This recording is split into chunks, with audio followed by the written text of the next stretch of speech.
बहुत साल पहले एक राज्य था, राजगढ़। वहां के राजा थे महाराजा वीर प्रताप। वीर, साहसी और न्यायप्रिय। लेकिन उनके महल में एक रहस्य था, दरबार का 7वां सिंहासन।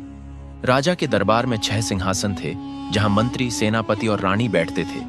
लेकिन 7वां सिंहासन सदियों से खाली था। कहा जाता था कि उस पर बैठने वाला या तो महान राजा बनता है या अगले ही पल मर जाता है। कोई उसकी ओर देखने तक की हिम्मत नहीं करता। एक दिन एक अजनबी साधु आया। उसने दरबार में ऐलान किया, राजन, जिस दिन 7वें सिंहासन पर कोई सच्चा उत्तराधिकारी बैठेगा, उस दिन राज्य को एक नया भविष्य मिलेगा।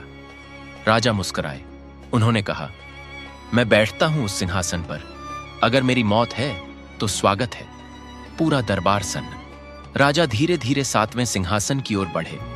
जैसे ही उन्होंने बैठने की कोशिश की, सिंहासन से तेज रोशनी निकली और राजा बेहोश होकर गिर पड़े। जब उनकी आंखें खुलीं, वह एक अजीब जगह थे। चारों तरफ धुंध और एक रहस्यमय आवाज, वीर प्रताप, तुम अब जीवन और मृत्यु के बीच हो। अगर तुमने अपने जीवन में कोई झूठ, कोई धोखा किया है, यहीं रह जाओगे। राजा डर गए, लेकिन उन्होंने गर्व से कहा, मैंने हमेशा सच का साथ दिया है। तभी वो धुंध गायब हो गई और राजा फिर से अपने सिंहासन पर आ बैठे।